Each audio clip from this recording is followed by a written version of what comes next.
Hi everyone, Stepan here. In today's daily chess test, you will solve one position in which you have to think clearly and think about what you have in this position, which is the one you can see on the board, and you have to play practically.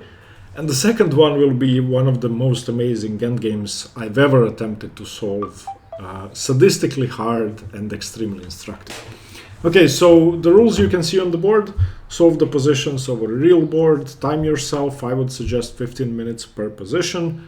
Don't move the pieces when analyzing and write your analysis down. As always, for easier navigation, you can find the chapters in the video description. Okay, let's start with the first position. Pause the video and see you in a minute. Okay, so this position occurred in one of my training games today. And I'm playing a lower-rated opponent who played the exchange Slav, and we got this sort of boring position in which I gained a small edge, and he pushed e4. I have an IQP to work with or to work against, but my pieces are sort of strangely placed, and there's a threat in the position. So let's try to understand what's going on first. So the most obvious thing white is threatening is bishop takes knight, winning a pawn, which basically I have to do something about. There are several solutions to solving this one particular problem, but that's the main thing in the position. The second thing is this knight is pinned to the queen, and the queen is defending the b2 pawn. Therefore, if bishop takes knight, for example, queen takes knight, then knight takes b2 is completely winning for black, because after the rook moves, you take the bishop, and then afterwards you take the a3 pawn. So in the event of bishop f3, gf3 has to be played, which has to be factored in, which ruins white's position even more. Since I was playing a lower-rated opponent and I was trying to win, I saw the variation in which I take the knight on f3, which is the best way to play, and hopefully you found it. And I discarded it because I didn't see enough of an advantage. So I tried to look for complicated moves, which I think is very instructive in a practical sense when you're playing a tournament game and playing someone you have to beat rating-wise. You might get carried away and enter a bad position. Now, let's get one thing straight. Knight takes b2 simply doesn't work, same as knight a3, because after queen takes b2, rook takes c1, queen takes c1 probably, and bishop a3 is completely winning for white, simply a piece up. You don't have enough with the 2 pawns on the queen side. So in order to complicate the position, there are 2 moves to consider: knight db6 and knight cb6. In the game, I got blown off the board completely after knight cb6. My opponent outplayed me. He played 10 engine moves here. Well, he played engine moves from here until the end of the game. Some of them I'd completely missed. Some ideas I'd completely missed. Most of the ideas I'd completely missed. And I basically got destroyed here. So the refutation to this move is knight to c5. And knight c5 has several threats. It threatens knight to b7. Of course, sort of trapping my queen, forcing it to a4. Also, if I do something unusual, he has a move which I completely missed, which I'm about to show you. So I played the move knight a4 here. This is the move I was counting on. Now this is completely lost for black at this point, because if he plays the move I was considering, which is b4, then the move queen d8 is actually perfectly fine, and he has nothing here. If knight a6, then just knight a to c3 and I win on the spot. If knight takes a4, then, if knight takes a4, then b takes a4, rook c8, queen c8, bishop a6, queen c6 probably, and b5 and queen b6, and again, black is perfectly fine. I'm playing for this, and the bad bishop on a6. So that's what I was considering. But in the game, my opponent blitzed out bishop e4, and I realized that I'm just busted. there's just nothing I can do here. He kept all of his threats on the board, and I have no moves. So if bishop takes knight, then of course I lose a piece, so I had to do something about that. I didn't really know what to do here. I can play knight a b6, retreating, but then b4 and my queen ends up on a4, which is weird, or knight b7 and my queen ends up on a4. So I played what I thought was the most logical move, bishop takes c5, and after bishop takes c5, dc5, there was some calculation to be done here. It seems like I win a pawn, but I don't win a pawn, and I didn't see why. He just, the line he played didn't even cross my mind. That was next level stuff, which I congratulate him on completely. So obviously he wants to play b4 if I take the pawn, but I have a trick with knight c3, forking rook and queen.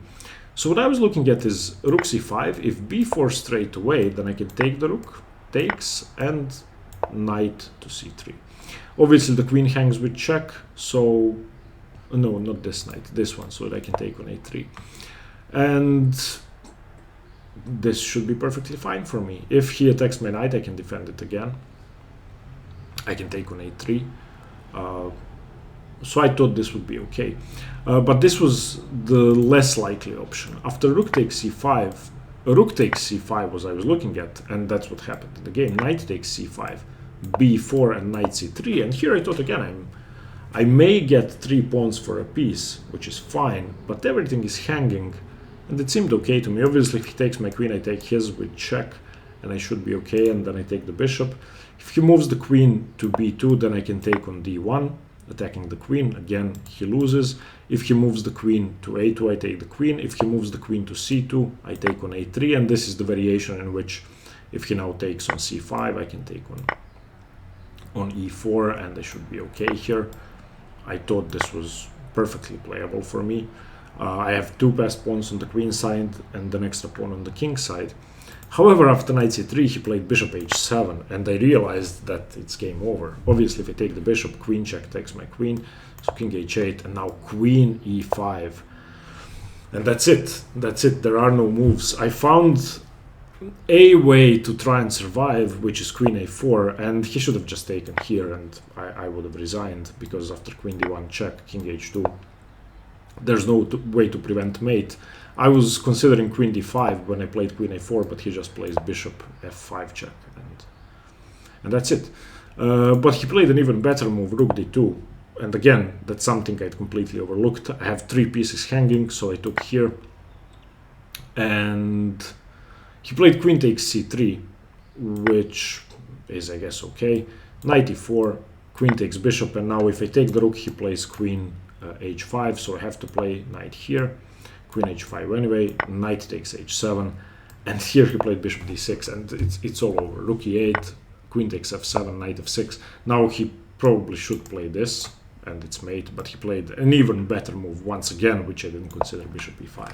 So I just wanted to show you how the game went and how I got destroyed completely. Coming back to the starting position, there are 2 valid options here.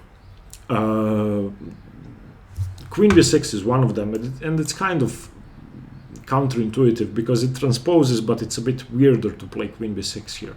The best way to play and the solution to the position is simply bishop takes f3. Again, queen f3 hangs knight b2 and take the bishop, win the game. So takes with the g pawn, and now queen b6, and obviously he should try to win the pawn. And this is what I saw during the game. Bishop takes, b takes, rook takes, queen takes b2, queen takes a6, queen takes a3, queen takes a3, bishop takes a3, and I didn't think I could win this. I still don't think black can win this in any way. This should just be a draw. He has a slightly worse pawn structure, but I don't really have any targets, and his bishop is good, his knight is good, his rook is good, and should be a draw. Still, should have gone for this without complications. So that's the first position from my training game. Hopefully you solved it. Now, the second position. This is so beautiful that if you showed this to someone who is just starting to play chess, I'm sure they would fall in love with the game straight away. This is Lasker Bohatirchuk from 1935. Pause the video, it's white to play. Here's a tip. Look for a plan. You are not looking for a single move, you are looking for a plan. Pause the video, solve the position, see you in a minute. Okay, this game, when it was played, it ended in a draw. And what Lasker did in the game is he played the move e4, black simply played d4, and that's it, they can agree to a draw, because there's no way to make progress. Black is just holding on, everything's defended, white can win the d4 pawn, doesn't really matter, and that's it. There's just nothing there. What you had to find is an incredible winning plan, which involves considering two main weaknesses in black's position. The first one is, if this king moves away and the white king enters, black loses. The second one is, if this bishop moves away, you either win one of the three pawns, or you get to play the move b5, create a passed pawn, and win. In order to do all of that, you have to create a second diagonal for your bishop to be active on. Okay, the way to do that is to play the move e4, but not straight away. Why not? Because if you play e4 now, as Lasker did in the game, then black simply plays d4, closes the position down, and your pawn is actually in the way on this diagonal, which means that your bishop cannot be active on two diagonals attacking three different targets.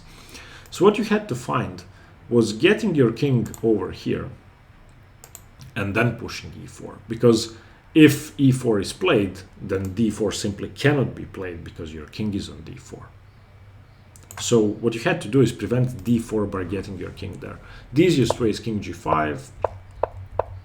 The move order doesn't really matter here. Black is not in time to stop you. He would be in time if he was here one move earlier, and then on king c3 he takes on e3, then it's a draw.